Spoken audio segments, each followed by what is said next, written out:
Thank you for coming out on this rainy night to attend the Big Rock Reading Series. We appreciate that you all are here. For those of you who don't know me, I'm Sandy Longhorn. I'm an instructor of English here at Pulaski Tech and the director of the Big Rock Reading Series. We're going to have a great presentation tonight from 3 local writer-editors, and these are people who make a living with the written word, but they don't teach. So that's often something students are interested in. I know we're going to hear a lot of valuable information tonight.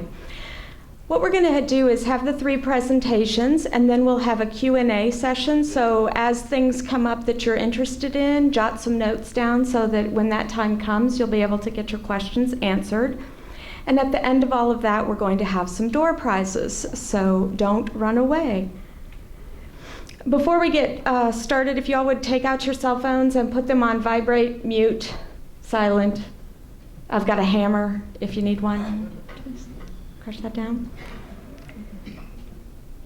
I'd like to take a moment to acknowledge the support we receive from our PTC administrators, our support staff, the English department faculty, and from our donors who are listed on the back of the program.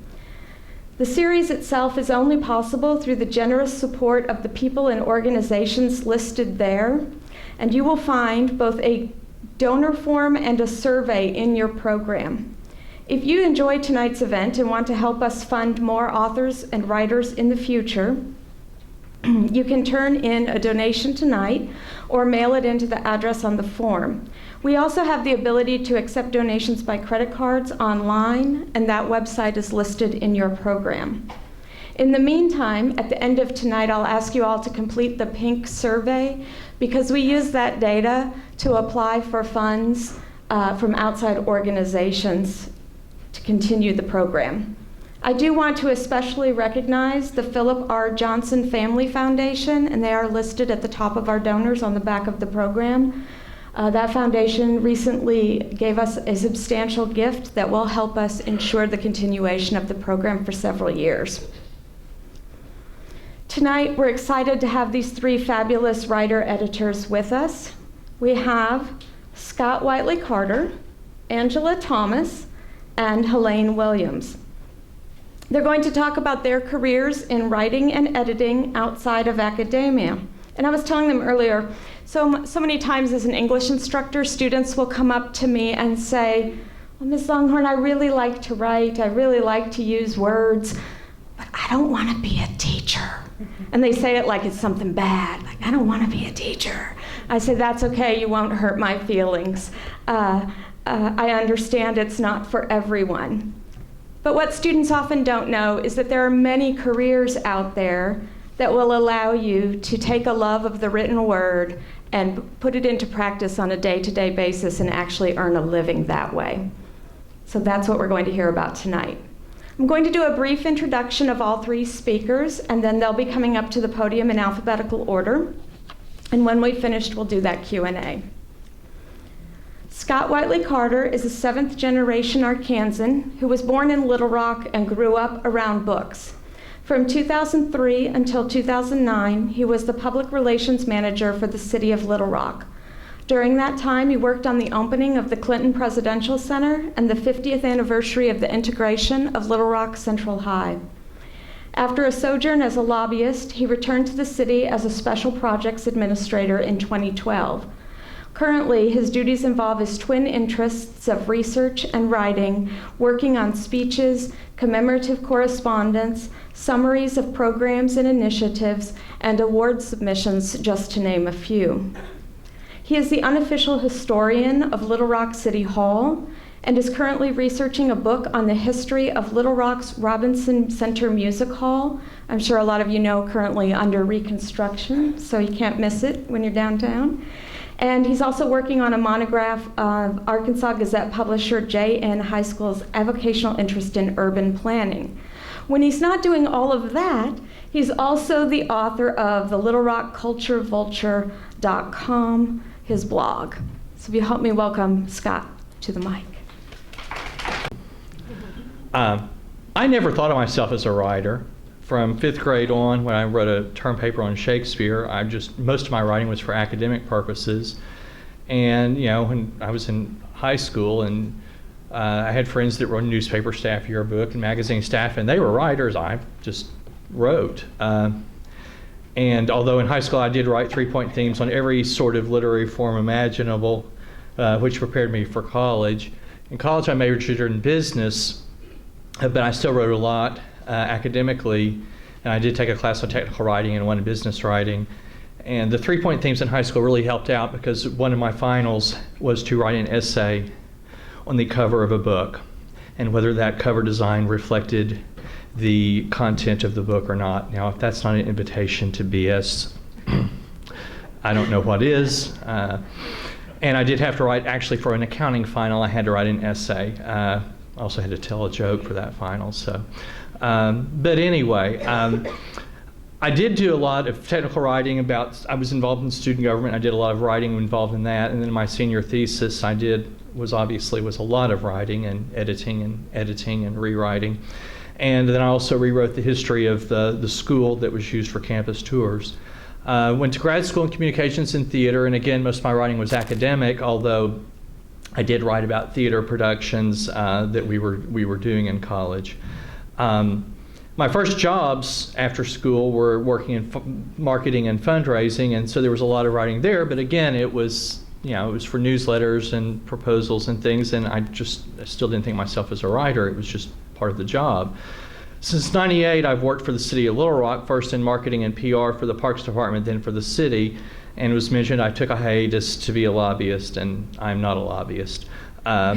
Even there, I did enjoy writing the white papers. I didn't enjoy writing my hundreds of daily reports quite as much. But it was around the time I went back to the city that I finally started thinking of myself as a writer. I came back to focus on special projects, mainly research and writing, and doing also some photography and some social media.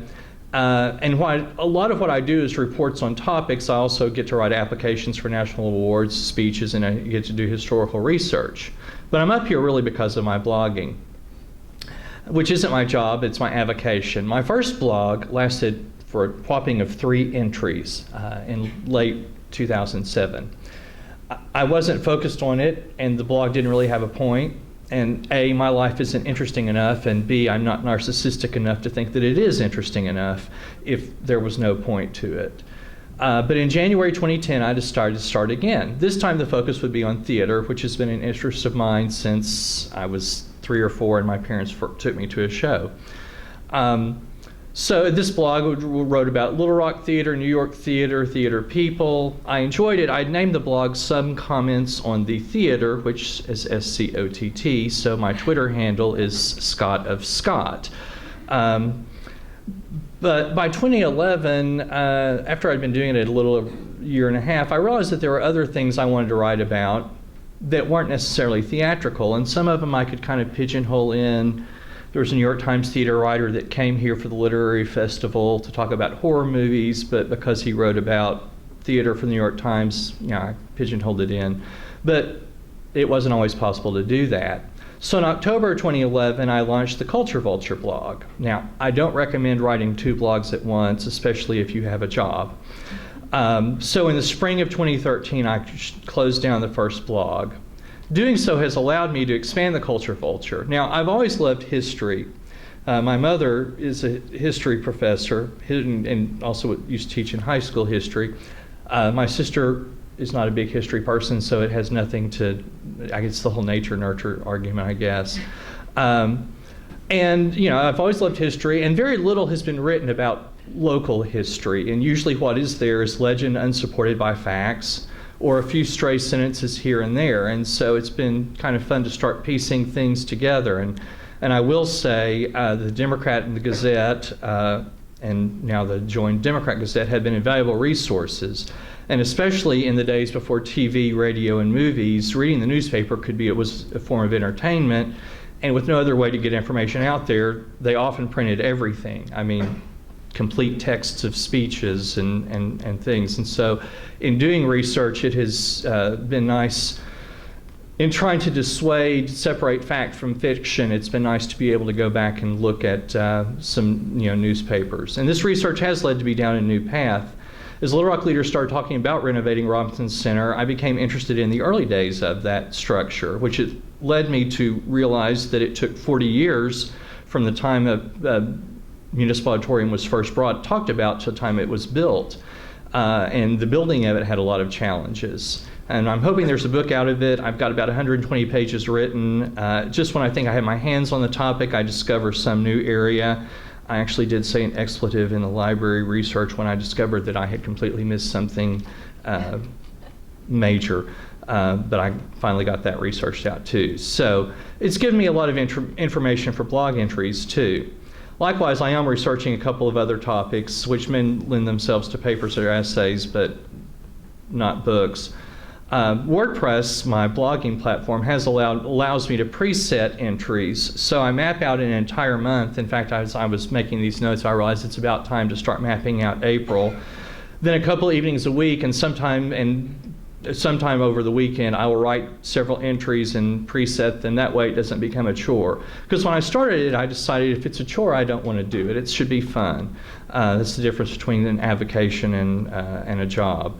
And there have been a few times that I've taken a few days off from it. But also, I have gotten a lot of great feedback, which helps me know that it's worthwhile. It strokes my ego. And I have a lot of organizations send me press releases, and as the others will tell you, if you get a well-written press release, it makes the job a whole lot easier. There have been a couple of things that I've wanted to write about, and when it's going to take me hours and hours to find the information, it's not worth it, so I will move on. And I've had people come up to me and that I don't even know and tell me that they've read it. Just recently for Black History Month, I wrote about some of the inductees into the Arkansas Black Hall of Fame, and friends of some of the inductees contacted me and wrote me notes. The son and wife of one of the inductees who has died sent a note thanking me, and then Miss Arkansas 1981, who now lives in Europe, wrote me a note, and I need to explain, she's the first Miss Arkansas I really remember, so that was a very big deal for me to have Lynn Cole Sullivan reach out to me and send me a note thanking me for writing about her. And what I like about writing is the chance to learn new things. I do admit I also do enjoy finding that right word or that right turn of phrase, although there are times that I obsess over that a bit too much, and I have to realize that it probably just doesn't matter. And I will say that on the day job side, getting paid to learn is a bonus. In school you're paying to learn, and so it's nice when it can sort of turn around. But that's basically just what I have. Yeah, this is my blog, and since Thursdays, after doing an entry a day for Black History Month, I realized, with all due respect to the women, that Women's History Month coming right after Black History Month was way too much to do an entry a day on a woman in addition to my daily things. So I'm doing Throwback Thursdays, Women's History Month. So my apologies. Maybe next year I'll think about it well enough in advance and can preset them. But anyway, so yeah, I have this entry on the Fine Arts Club, and then just some entries on events that are going on while you all are here.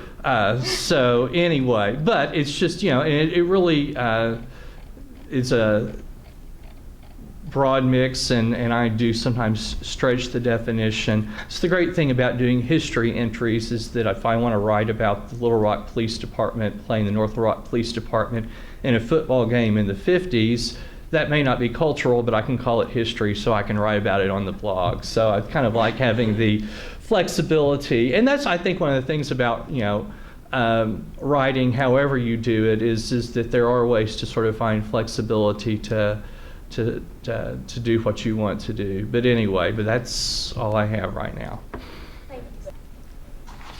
Thanks, Scott. And thank you all for bearing with me during the technology change there. So we're moving on to our next speaker.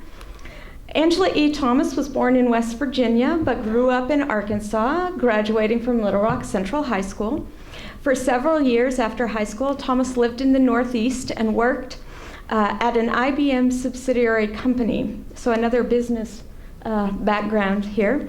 However, in 1999, she moved back to Little Rock, where she completed a bachelor's degree in journalism at UALR and began an internship at About You magazine. Now, more than 10 years later, she is the editor of that publication. So something about the value of internships should be coming up. A publication, About You, is a publication about Arkansas lifestyles featuring the food, architecture, fashion, and style of Arkansas, as well as promoting nonprofits and community organizations. And Ms. Thomas has graciously brought us several copies of her most recent issue. So at the end tonight, be sure you all come on up and get a copy. Please help me welcome Angela Thomas.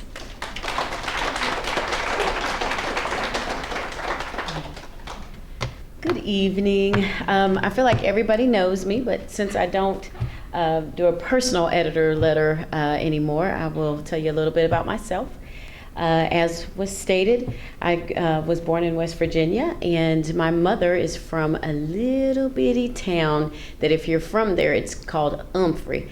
But the rest of you all probably call it Humphrey. And so we moved back here. I am the oldest child of two families. You know, when your parents divorce, you wind up sometimes with bonus families. And so I am the oldest of a total of 5 children. And I have 3 children myself, 3, well, the law says they're adults. Our wallets say that they're still kids. And my husband is here. If anybody who's read the magazine for a little while knows him by Honey. So I'm really, thank you, Honey, for coming out tonight. As you heard, I started out in the business world. I was a second generation IBMer for a period of time, and I graduated from Little Rock Central High School, and I went to business school here in Little Rock, and I'm going to tell how old I am now. It was Drawn Business School, which no longer exists. It was in the building where Lulav is now. So it took me a long time to figure that out, too. I thought maybe they had torn it down, and I was talking to Sharon Priest, and she said, oh, no, that's where it is. But I did that because I really felt like business to me seemed very glamorous, and I wanted to be a career secretary. And in IBM at that time, you actually could be a career secretary. You could retire and live out the rest of your life very nicely. But that wasn't in the cards for me, and so I was a second generation IBMer. Then I worked for a subsidiary, and that job ended 1 month before my youngest daughter was born, and so I was a stay-at-home mom for 6 years. In the meantime, we moved back for me it was back. We moved here to Arkansas, and when the baby went off to pre-K, I had absolutely nothing else to do. And so I believe it was 8 or 10 days before classes were due to start, I went over to UALR and said, I want to enroll in class. Where do I need to go? But when the semester started, I was right there rolling backpack. That's how you always know the adults. With my rolling backpack, and I thought it would never stop raining on campus. The second week of classes, I was sitting in mass media and society, and my professor, Sonny Rhodes, talked about how the media affects society, and his love for writing it oozed off of him. And I decided in that class, this is what I want to do. I want to write for a living. I was very, very fortunate. Even though I had 3 small children, and my husband, of course, was supporting the family, I had my parents right there to pick up the slack. And I was able to do my 4 years of college, or my bachelor's degree in 4 years, and then take a 5th year to get my master's degree. I think I missed 4 classes during those 5 years. Very, very fortunate. Very, very thankful to my parents even today. The last semester of my graduate studies, and I lived in the journalism department. I know they were sick of seeing me, but I didn't care. I stayed there all the time, and I was doing a grad assistantship, and I got a phone call from the young lady who was the editor at that time. I had been friends with her at UALR, and she said, I'm working over at AY, as the editor, and I think you would be a perfect fit for this magazine. And I said, well, okay, I'll come over. And so it was supposed to be an internship, and that was 2005. It is now 2015. She left the magazine about 1.5 to 2 years later. The really fantastic thing was, at that time, I was editor for the UALR Forum, and so I was accustomed to having to churn out stories on a weekly basis, having to edit the stories as they came in. I served as a section editor at first, and then worked as the editor, and I sold ads for 2 semesters because I couldn't find anybody else to do it, even though you could get commission. I don't know what they were thinking. So I had to manage a staff as well as manage the budget. And I don't know if there's a publication. Is there a publication here on campus? There has been. Okay. With UALR, you get a certain amount of money at the beginning of the year, and if you can generate that income at that same level, then you zero out, which is fantastic, because that means the college has gotten a return on the investment, and then the monies that you have over that, you can spend on your staff, you can spend on equipment, maybe you can do color in your publication. So it was a great experience to learn how to manage that budget and so forth. I'll tell you a little bit about AY Magazine. AY Magazine was established in May 1988. We are an independent publication. I know some people think that we belong in one of the publishing houses here. We do not. Our owner is Vicki Vowell. And in 1988, it started out as a tabloid form, which is more like a newsprint magazine. In 2000, we went over to a slick publication, which is similar to what you see now. And in 2004, we shortened the name. It started out as Active Years, and our audience was the retirement community. And we noticed that more younger and younger people were reading the magazine. So in 2004, we shortened the name from Active Years to AY. And that logo has changed just a little bit over the years. But we really wanted to get across what the magazine was about, because we're a general interest magazine, and that's why we added the tagline, "About You." And so it's been an interesting journey for sure. 2 years ago, we took a dive into the business world, and we have a magazine called Arkansas Money and Politics, which is just 1 year old.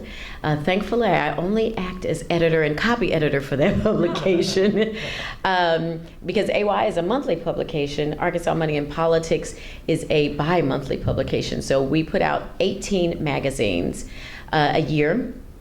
We are a staff of 13 people. There are only 5 of us who actually touch the magazine, get the words and the pictures in the magazine. So we run a pretty tight operation there. We're a happy magazine. We don't publish a whole lot of controversial things. We do tell the truth.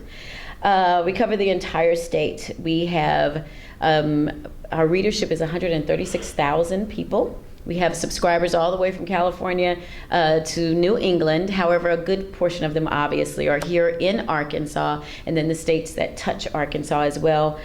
We cover our main areas of concentration are Little Rock, North Little Rock, Hot Springs, Northwest Arkansas, and Fort Smith, because if you go to Fort Smith, they will tell you they are not part of Northwest Arkansas. Jonesboro, Conway, Branson, Texarkana, and El Dorado, as well as Eureka Springs. Obviously, with there only being 2 writers, physically 2 full-time writers in the office, obviously we use freelancers. And so I have several freelancers who have worked for us for years. At this time, actually the professor who influenced me to become a writer, Sonny Rhodes, he is our longest running columnist right now. And I have people say, well, how can I get in your magazine? I think first and foremost, study the magazine. We have people send us story ideas, and I'm just going, really? You didn't pick up the magazine. We're not interested in stories that don't communicate or aren't relatable to our audience. We have readers, yes, from who are 18. We have readers who are 81. However, we fall in the middle there. Most of our readers are 35 to 55. And so we're looking for stories that interest them. So will we run a story about a kid? Yes, but we will not run a story about a cute kid. Just because they're cute. But we will run stories about youth. We had a story not too long, well, it's probably been maybe 2 years ago. We had a story about a young man who does competitive like polo racing. We did a story about Miss Teen Arkansas, who went on to become Miss Arkansas this past year. And we had a story about a young man in Hot Springs. I believe his name is Kai Massino, and he started his own foundation. So yes, we will publish stories about kids. We don't publish stories about animals just because they're cute. We will run a story about the Humane Society and their calendar that they publish because animals are cute. But we like stories about service animals, like one that we ran recently called Able Paws. We don't run stories about religion. And I don't have an example in which we did run a story about religion. I sometimes get phone calls about people who say, oh, my pastor's fantastic. My pastor, you should write about him. His wife died and he's gone on and soldiered on. And that's really lovely, but it's not something that we write about in the magazine. We try to avoid religion and politics. Those are really topics that we like to stay away from. If you are interested in writing for the magazine, again, study the magazine. Don't just look at the current issue. Go back and look at some of the other issues. When you get ready to make an inquiry, go to the website again, or pick up the phone and call the office and find out who you should send your inquiry to. We hate emails where somebody has just gone through and sent the entire staff an email. That's very annoying. The salespeople are thinking it's a sales lead. Our CEO, she doesn't have time to read those things. But be thorough when you send it. I love it when someone says, I'm interested in writing about your publication. This is what I've done in the past. Here are my samples and my resume right there attached in the email. Don't like it so much when you send me to your website with just a link. Because one of the things my husband and I, my kids are probably sick of hearing it, but when they complain about professors or teachers, you know, I listen to it and I go, well, let me give you this suggestion, that thing, you know, and they go, well, it doesn't matter, they're just being unfair. And my response to that is always, he has a job, he has a degree. You have no job, you have no degree. The teacher rules here. So that's something you need to remember. I have a job. You want a job. So give me all of your information in one email. Because what happens is, even if I'm not looking at it right then, I go, oh, all this information is right here. We use Macs. I will take that email and minimize it and put it at the bottom of my screen.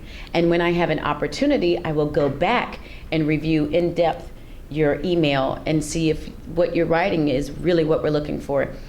Check, oh my gosh, please have somebody proofread your email before you send it, and proofread your resume and your samples. Whew.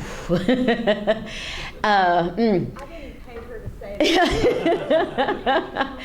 that. There's nothing like finding a typo in the email. And the thing is, the emails, sometimes I will look over that because I understand we're all in mode and you may be sending emails to 5 different publications. Oh, that's the other thing. You can send that same email to everybody, but don't send it to aThomas@aymag.com and say, Dear Helene, so-and-so, so-and-so. I have gotten those, yeah. Make sure you go back and change the salutation. And then if you get a phone call, don't take it personally. One of the first things that we learned in journalism was don't be married to your words. Because once you send it in to the editor or the copy editor, those words could change. You may write what you feel is a fantastic headline, but I love alliteration. Or we were taking the picture and this came up and I go, ooh, that's really, really good. I think I'm going to use that headline. Today we took a picture. We're running a story about the UALR Taste of Little Rock. And we had this idea that we were going to run a photograph of Ron Lazenby holding some food. Lo and behold, last week, he was in a competing publication holding some food. And we just went, dag nabbit. All right, so then the art director and I are standing there trying to figure out, what are we going to do? And so I call the Alumni Association, and we have this big discussion, and I'm actually sitting in the back of my chair doing this, going, oh my God, what are we going to do? And we're going, well, okay, they're emphasizing the Greeks. And so we sat there, talked it out, and decided that we would have a photograph of Ron standing in front of the Greeks, because the Greeks are involved in this. And so it sounded like a really great idea. God, it was hard to execute. 13 individuals who probably work in addition to going to school, and then trying to get 13 desserts for them to hold. 2 of which were we had an ice cream sandwich and a milkshake. And I was smart enough. We did have 3 ice cream items, but I told the third company to just fake it and give me their container. It's the smartest thing I've ever done. But as we were standing there, I thought, okay, now this headline has to be something about going Greek, or how sweet it is to go Greek, something like that. So sometimes you may have suggested a really wonderful headline, but then we go take this photograph and voila! I think there's another interesting headline that would go with that story. So don't be married to your words. Also, make no assumptions. 3 years ago, we needed to hire a new writer because we had a vacancy, and it came down to 3 candidates, and I absolutely could not make a decision. I had a discussion with all 3 of them about salary, and one of them I was able to eliminate because she wanted way too much money. You're never going to get rich writing. I think all 3 of us will attest to that. And that put me down to 2 candidates. So then how do we make this decision? So I go in and my publisher says, have them write a story. In fact, have them write the story about you. I went, ooh, that's good. So I called them and said, write a story about me. Let me know when you want to interview me. And I hung up real fast because I did not want to be interviewed right then. So each of the individuals called and said, hi, I'm so-and-so, so-and-so, and I'm writing a story for AY Magazine, and I would like to interview you. Are you available? Very smartly, both of them did come to the office and interview me in person, and it's very important that when you write a story, I think absolutely, if at all possible, go and sit in that person's presence and interview them in person. A couple of reasons. One, because you get to know a little bit more about the person's personality. Sometimes their physical appearance or the essence of them is just electrifying. Or if your story is sad, the way that they're carrying themselves may be something that you may want to describe them.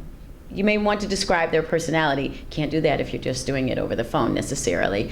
Also, if you're doing it via email, you miss the inflection in the person's voice. So 2 phrases, 1 phrase could mean 2 different things. So that's a really important thing to do. And then one of the writers, and the one who got the job, actually called my husband and interviewed him. I nearly fell over when I got the story in my hand. I was like, what? They called honey? Wow.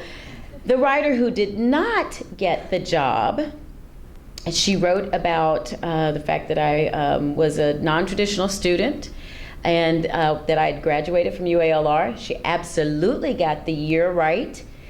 She put down that I walked across the stage at the Jack Stevens Center. I graduated with my bachelor's degree in 2004 from the Barton Coliseum. Jack Stevens Center had not been built yet. Scary lot 13. Yes. Yeah, it sure was. And so, but she didn't ask me that question. It was an assumption that she made. And so I went, oh, yeah, you can't make assumptions. Ugh, oh, man. So you just really have to be careful about that, those type of things. And then there were some other errors in the story as well. They were smaller things. And so I wanted to let her know why I didn't select her for the job.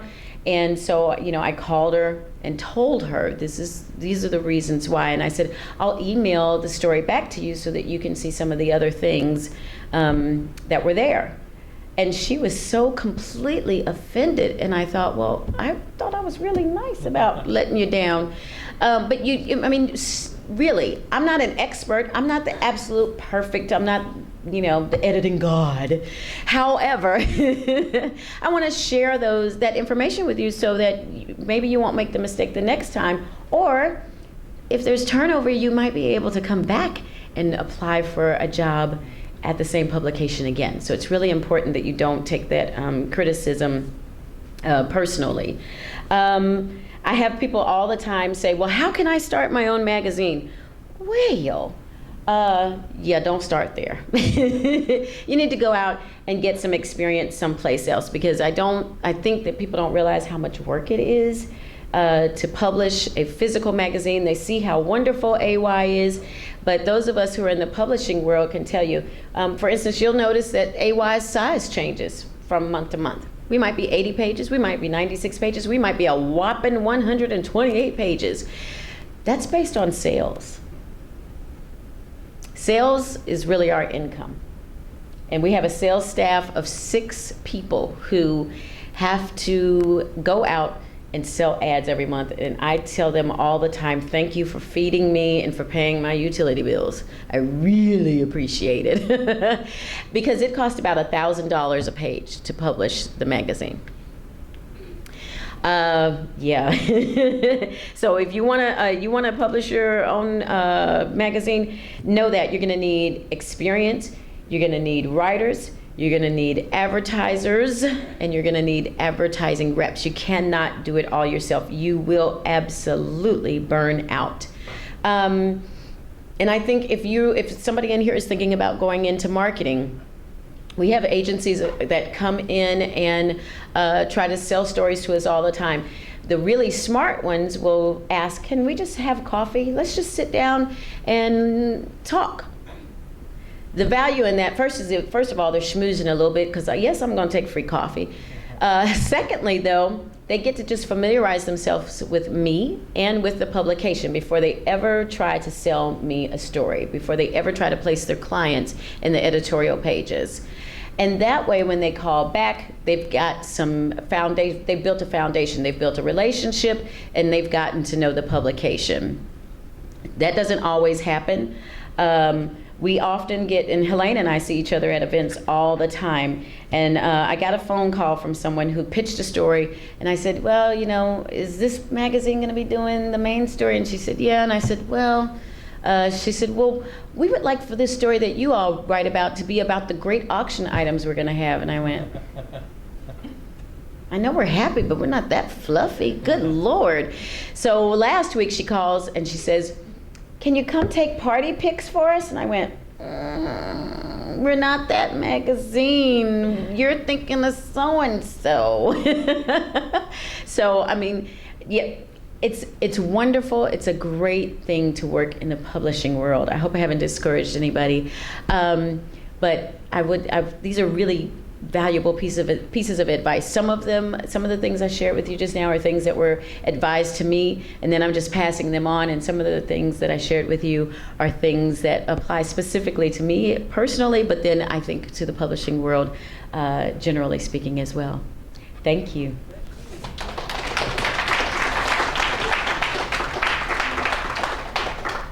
Thank you, Angela. I promise I didn't even talk to her about saying things about proofreading, and I can't remember the other thing you said, but I was like, amen. Okay. And our final speaker tonight is Helaine Ray Palmer Williams. She began writing for the then Arkansas Democrat in 1981 and has since written for a number of current and former special sections of what is now the Arkansas Democrat-Gazette. Williams has been the author of the paper's weekly column, Let's Talk, for 25 years. She has received awards from the Central Arkansas Association of Black Journalists, the Society of Professional Journalists, Arkansas Chapter, the Arkansas Gospel Announcers Guild, and other organizations For her 2 decades of covering the fashion beat for the Democrat-Gazette, she was the recipient of the Little Rock Fashion Week's 2014 Fashion Icon Award. Williams is also one of the contributors to Apron Strings, Ties to the Southern Tradition of Cooking, a 1997 publication of the Junior League of Little Rock, and a contributing writer to the 2005 book, A Divine Connection with the Women of the Carousel, edited by Phyllis Hodges. She is also founder of Make It Plain Ministries, which offers writing and coaching services. Please help me welcome Miss Williams.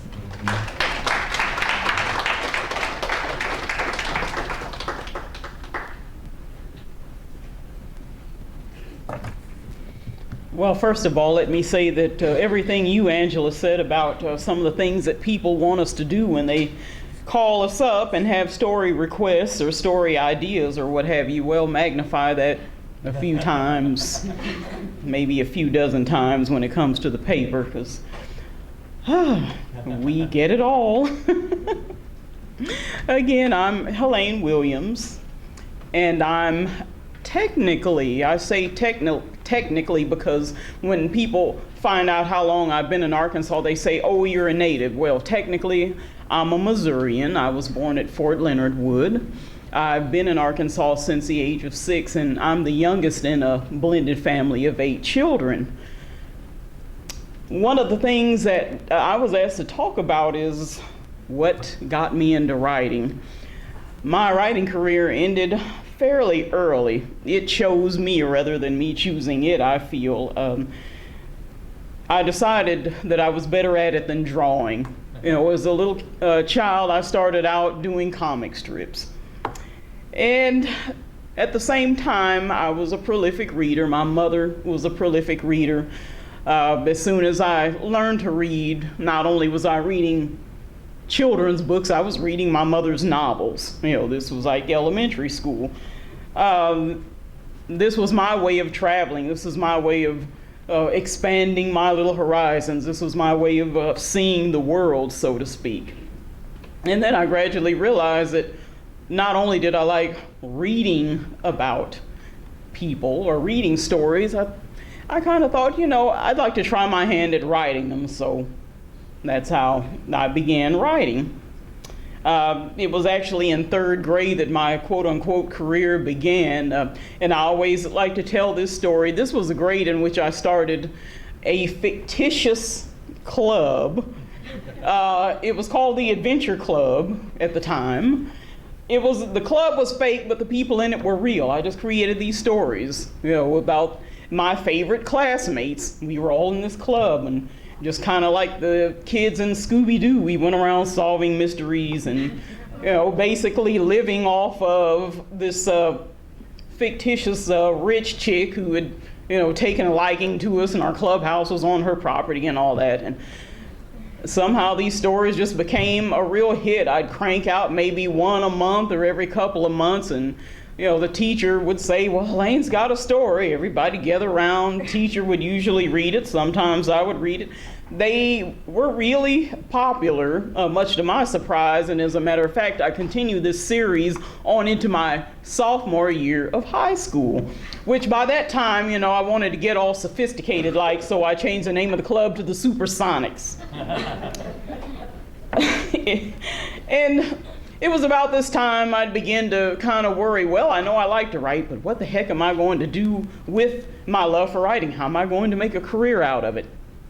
Well, it was in high school that I became a member of I was already a member of our yearbook staff. I became a member of the newspaper staff, and that at Mills High School, which was where I graduated, began my first column. And I thought I was so clever. My maiden name is Palmer. I named the column Palmer Fernalia. And just got to go on about whatever I wanted to go on about. And I began to think, you know, I would like to actually do this for real. I began to dream of having my own real life grown-up newspaper column.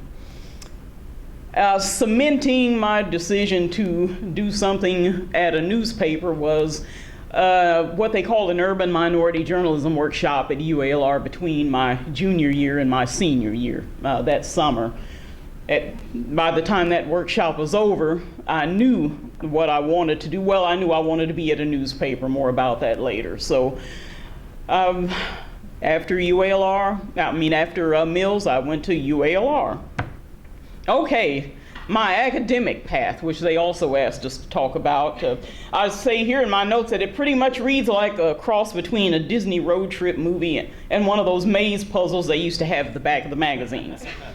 You know, I was a right brain nerd, had all kinds of honors thrown at me in high school.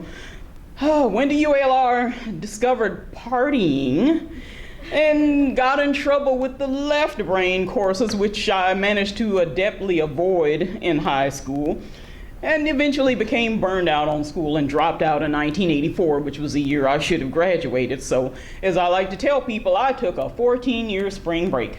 And funny, I dropped back into college in the summer of 1998 after reading this story that one of my friends had drawn my attention to. It was a story in the Democrat-Gazette about how UALR's journalism department was in danger of losing its accreditation because they didn't have enough minority students. Okay, for years, I'd be like, oh, I need to go back to school, I need to go back to school. Then I'd start thinking about the parking, and I would start thinking about registration and what horrors they were, and my hands would get all sweaty and I wouldn't go. Well, this little newspaper story, it couldn't have been even 10 column inches. Something went on in my head, ding, and I decided to go back to school. So I dropped back in, and I finally got my degree in August of 2000 and got to walk between those two really bad ice storms in December 2000. And I truly enjoyed being an older student and making up for all that tomfoolery that I had generated, you know, as a younger student. Now, you heard Ms. Thomas talk about rolling backpacks and non-traditional students.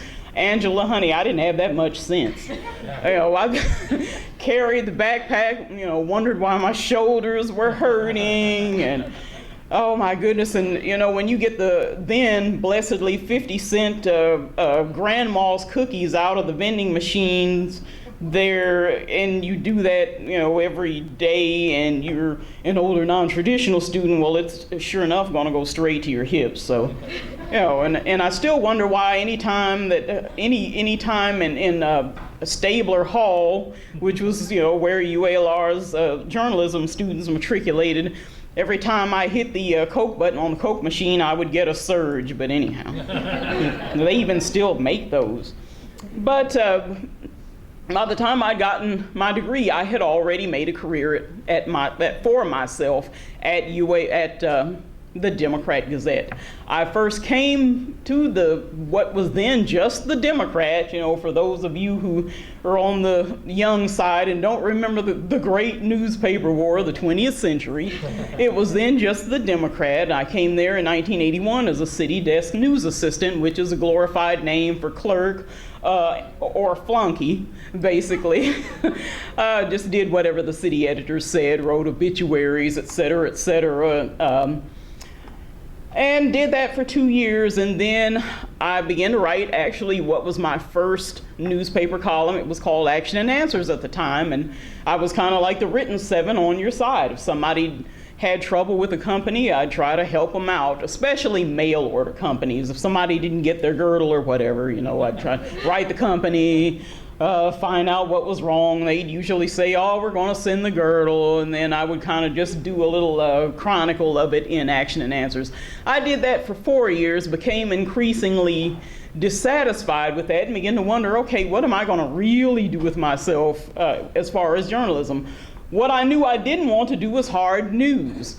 I would have the same reaction thinking about doing hard news as I had those years during my 14-year spring break when I would think about going back to UALR. My palms would get all clammy, and I knew I did not want to do hard news. So then I began to cast my eyes toward the features section. After 4 years of doing Action and Answers, well, then I just started all over again as bridal editor. This was, by that time, 1987. We had basically one feature section, which was called the style section. It didn't take me long to hate being bridal editor, but luckily that only lasted 2 years, and it was during that time I actually got to cut my teeth and do a few features stories. Well,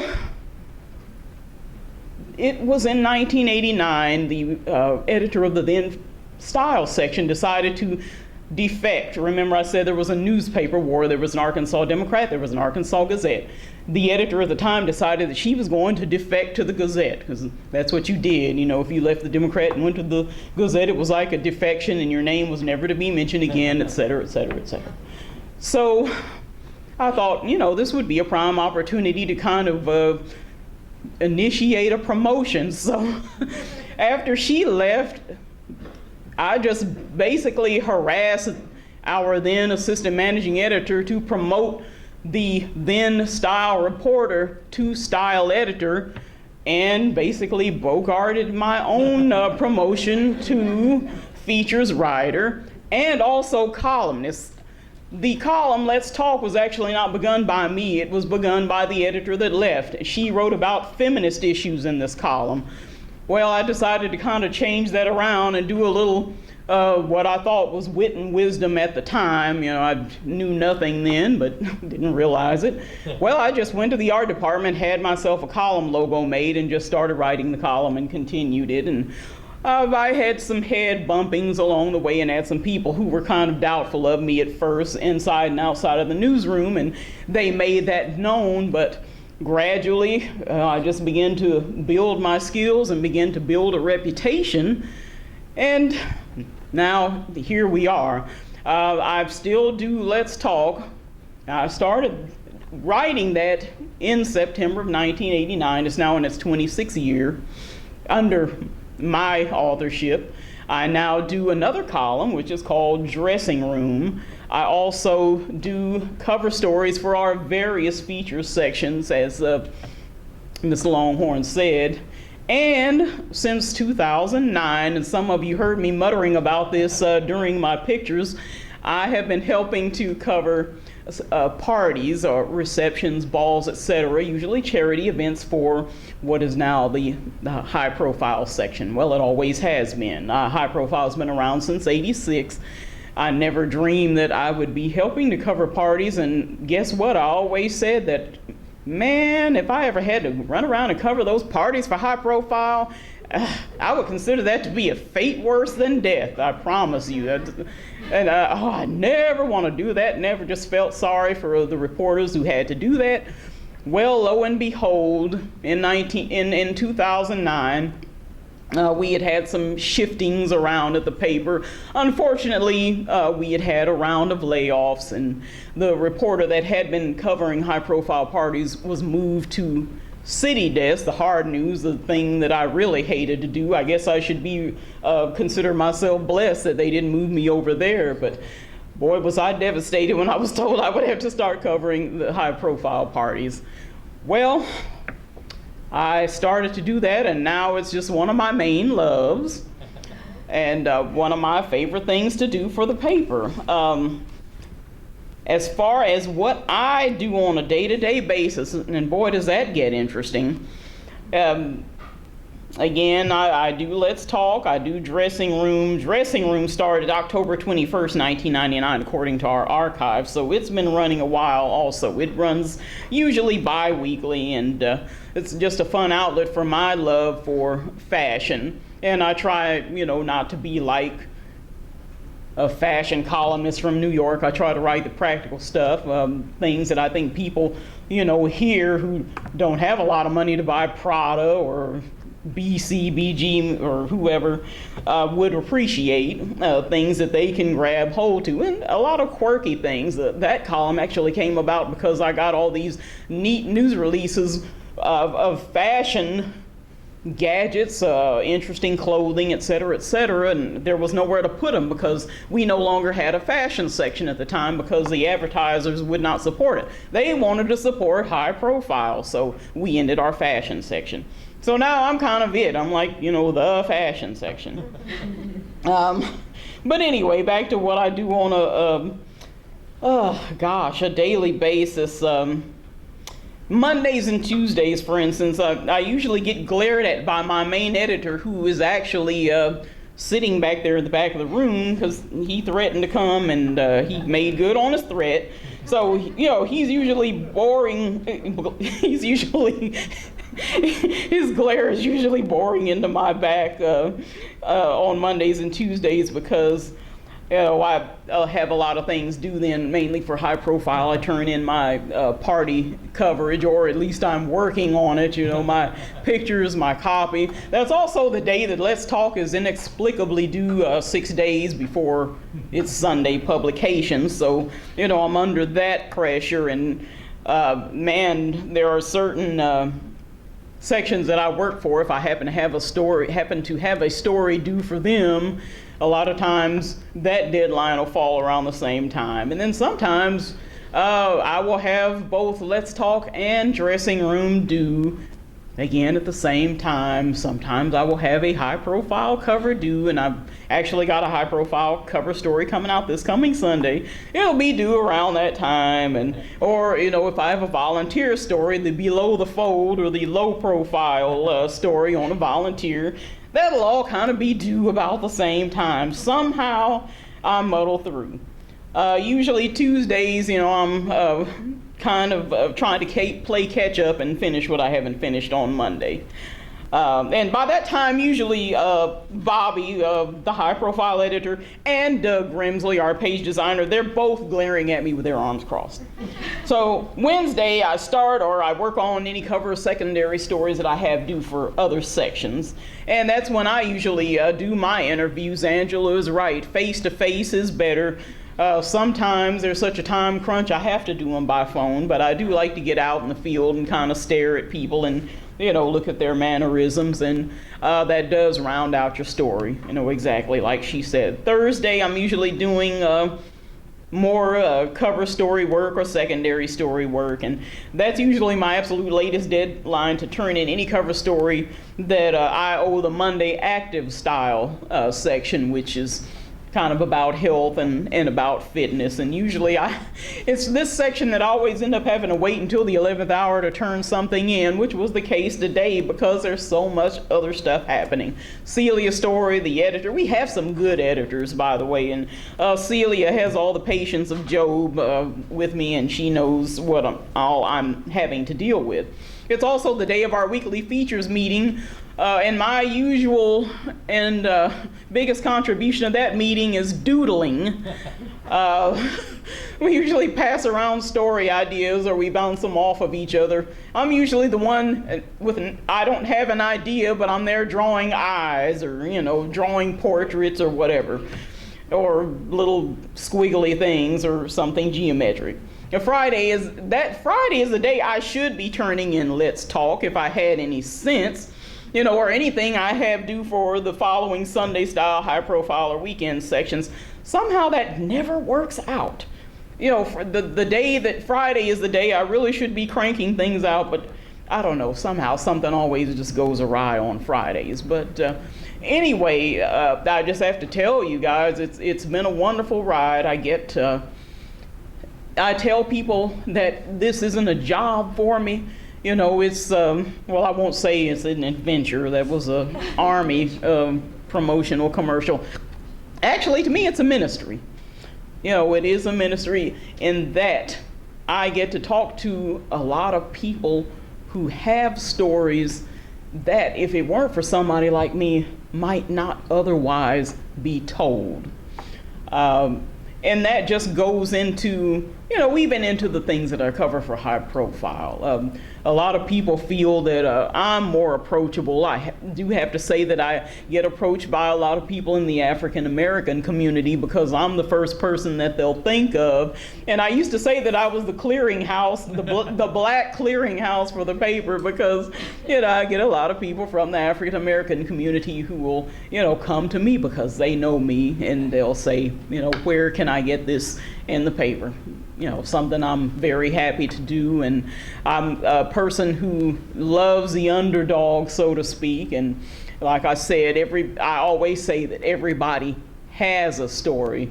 I can't always guarantee that I can tell it, or I can't always guarantee that I can get an editor to, kind of approve it, but I just do everything that I can to, again, get people's stories out there, get people's essences out there, because I tell you, the one thing that I learned when I went back to ULR and became a non-traditional student is that, wow, I like learning. Somehow that didn't happen during that first go-round when I discovered partying and all that. I like learning, and I believe I am a teacher in a way, because I introduce things to people that they might not otherwise know of, that they might not otherwise be interested in, that they might not otherwise realize. I love building bridges of people, showing people that we're all more alike than we are different. And it's just been a wonderful ride. I've had a lot of feedback from people saying, wow, thank you for your story. I didn't know that. Or thank you for your column. One of the remarks that I get when I write my Let's Talk columns is, I'll hear from somebody saying, I'm a 71-year-old Caucasian male living in Bella Vista, and I can relate exactly to what you said. Again, just tying people together and just making the world a little bit of a kinder and a gentler place.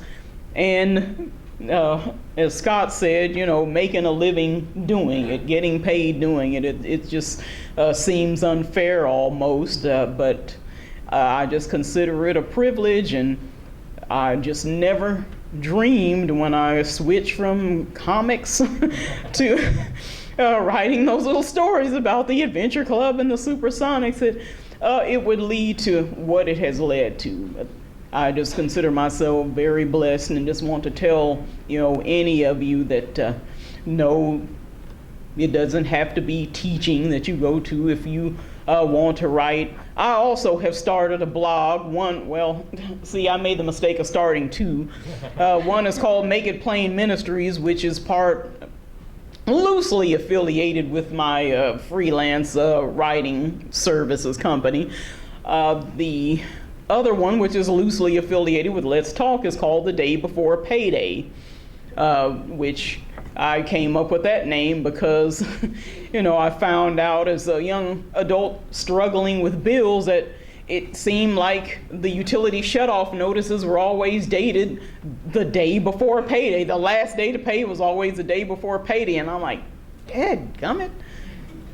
Well, as I said, if I ever write my autobiography, it's going to be called The Day Before Payday. And then I realized, I don't have to wait for an autobiography. I can just start a blog and name it that. So, and I'm overdue with a new entry for it, but if anybody wants to take a peek, it's called, the website is The Day Before Payday at blogspot.com, because I'm one of the Blogspot bloggers, and the other one is Make It Plain Ministries at blogspot.com. But I hope that I was informative and just ready for any questions when the question and answer session comes up. I might not be able to answer them, but I'll sure enthusiastically entertain them. Thank you. I'm going to run the mic to you if you have a question. Don't let it terrify you that I'm bringing the mic to you. Yeah, okay, we have one right here. It's a stupid question, but hey, how much is Hang on, wait for the mic. Sorry, because we're taping it. how much is the subscription to AY? It is only $15 for a 1-year subscription, and when you do a 2-year, you get a little discount, and when you do a 3-year, you get a discount as well.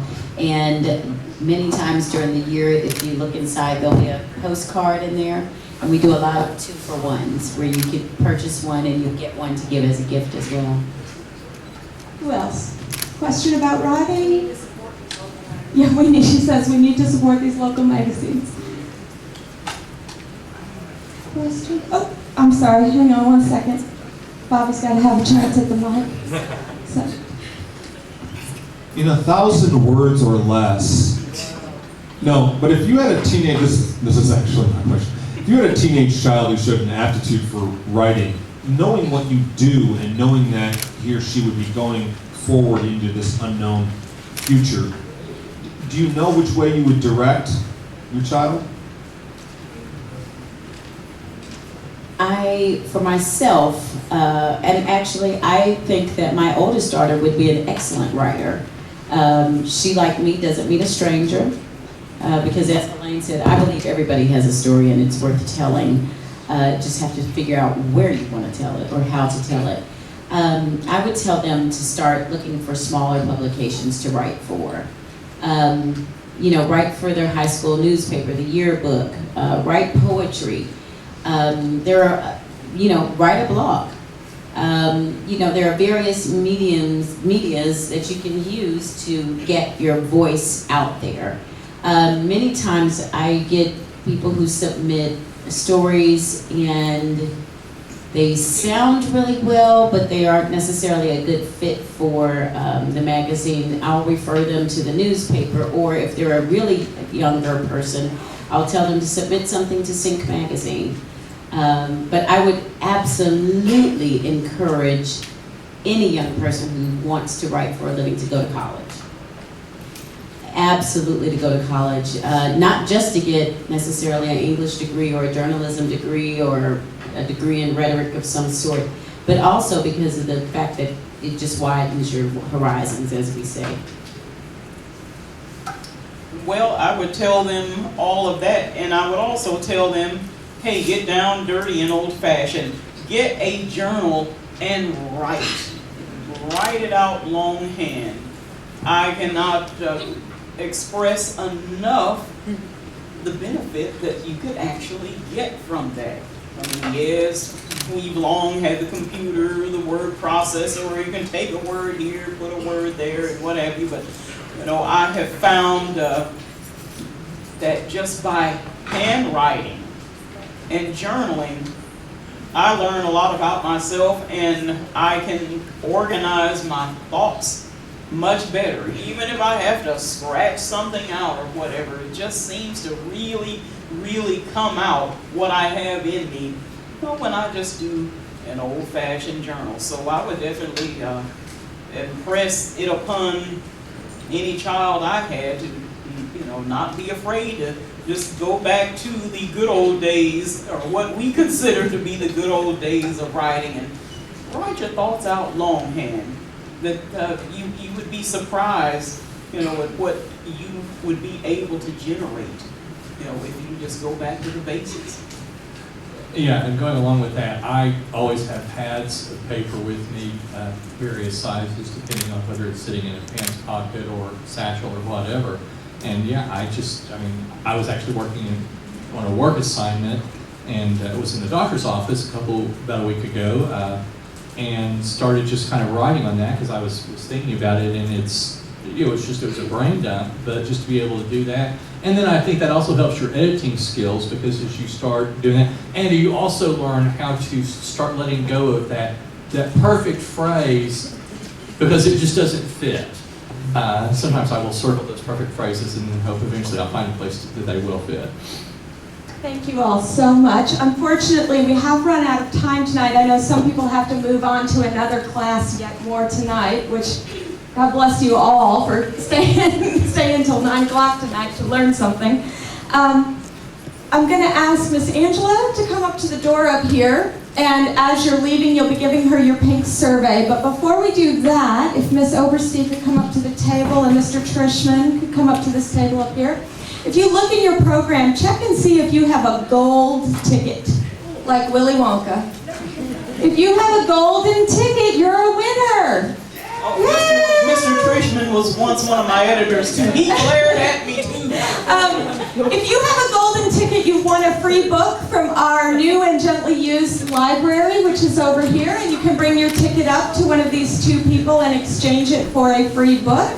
I know our speakers are going to be here if you have personal one-on-one questions you'd like to ask. Thank you all so much for coming out tonight. Let's do one more big round of applause. Woo!